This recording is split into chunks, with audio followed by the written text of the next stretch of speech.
Hello everyone, welcome to Spiritual Nutri Foods. ನಮ್ಮ last ವಿಡಿಯೋವರೆಗೂ ನಮ್ಮ ಬಾಡಿಲಿ ಯಾವ್ಯಾವ ಗ್ಲ್ಯಾಂಡ್ಸ್ ಪ್ರೆಸೆಂಟ್ ಆಗಿದೆ ಅಂತ ನಾವು ತಿಳ್ಕೊಂಡ್ವಿ ಆಯಿತಾ. ಇವತ್ತಿನ ದಿವಸದ ವಿಡಿಯೋದಲ್ಲಿ ನಾವು ಆ ಗ್ಲ್ಯಾಂಡ್ಸ್ ಯಾವ್ಯಾವ ಥರದ ಹಾರ್ಮೋನ್ಸ್ನ ರಿಲೀಸ್ ಮಾಡುತ್ತೆ ಅಂತ ತಿಳ್ಕೊಳ್ಳೋಣ. Firstly pituitary gland. ಈ ಪಿಟ್ಯುಟರಿ ಗ್ಲ್ಯಾಂಡ್ ಅನ್ನೋದು ಆಂಟಿ ಡಯೋರೆಟಿಕ್ ಹಾರ್ಮೋನ್ ವ್ಯಾಸೋಪ್ರೆಸಿನ್ ಅನ್ನೋ ಹಾರ್ಮೋನ್ನ ರಿಲೀಸ್ ಮಾಡುತ್ತೆ. Hypothalamus gland growth hormone release ಮಾಡುತ್ತೆ. ಪೀನಲ್ ಗ್ಲ್ಯಾಂಡ್ಸು ಮೆಲಟೋನಿನ್ ಅನ್ನೋ ಹಾರ್ಮೋನ್ನ ರಿಲೀಸ್ ಮಾಡುತ್ತೆ. ಥೈರಾಯ್ಡ್ ಗ್ಲ್ಯಾಂಡು ಥೈರಾಕ್ಸಿನ್ ಹಾರ್ಮೋನ್ನ ರಿಲೀಸ್ ಮಾಡುತ್ತೆ. Parathyroid gland parathyroid hormone release ಮಾಡುತ್ತೆ. ಇದು ನಮ್ಮ ಬಾಡಿಲಿ ಫಾಸ್ಫರಸ್ ಆ್ಯಂಡ್ ವಿಟಮಿನ್ ಡಿ ಲೆವೆಲ್ಸ್ನ ಮೇಂಟೈನ್ ಮಾಡುತ್ತೆ.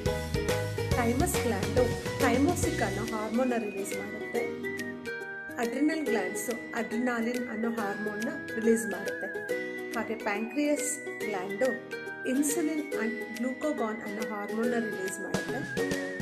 ಓವರಿಸು ಈಸ್ಟ್ರೋಜನ್ ಆ್ಯಂಡ್ ಪ್ರೊಜೆಸ್ಟ್ರಾನ್ ಅನ್ನೋ ಹಾರ್ಮೋನ್ನ ರಿಲೀಸ್ ಮಾಡುತ್ತೆ. ಟೆಸ್ಟಿಸು ಟೆಸ್ಟೋಸ್ಟಿರಾನ್ ಹಾರ್ಮೋನ್ನ ರಿಲೀಸ್ ಮಾಡುತ್ತೆ.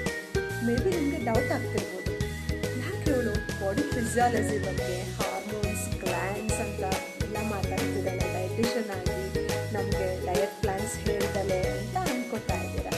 ಸೊ ನಾನು ನಿಮಗೆ ಒಂದು ಕ್ಲಿಯರ್ ಮಾಡ್ತಾ ಇದ್ದೀನಿ. ಇವಾಗ ನಮ್ಮ ಯಾವುದೇ ಥರ ಡಿಸಾರ್ಡರ್ಸ್, ನಮ್ಮ ಕಾಯಿಲೆ ಅಂತ ಹೇಳೋಕ್ಕೆ ಇಷ್ಟಪಡಲ್ಲ, ಡಿಸಾರ್ಡರ್ಸ್, ಲೈಫ್ ಸ್ಟೈಲ್ ಡಿಸಾರ್ಡರ್ಸ್ ಏನಿದೆಯೋ ಅದೆಲ್ಲನೂ ಈ ಹಾರ್ಮೋನ್ಸ್ ಜಾಸ್ತಿ ಸೆಕ್ರೆಷನ್ ಆದರೆ ಇಲ್ಲ ಕಮ್ಮಿ ಸೆಕ್ರೆಷನ್ ಆದರೆ ಬರುತ್ತೆ.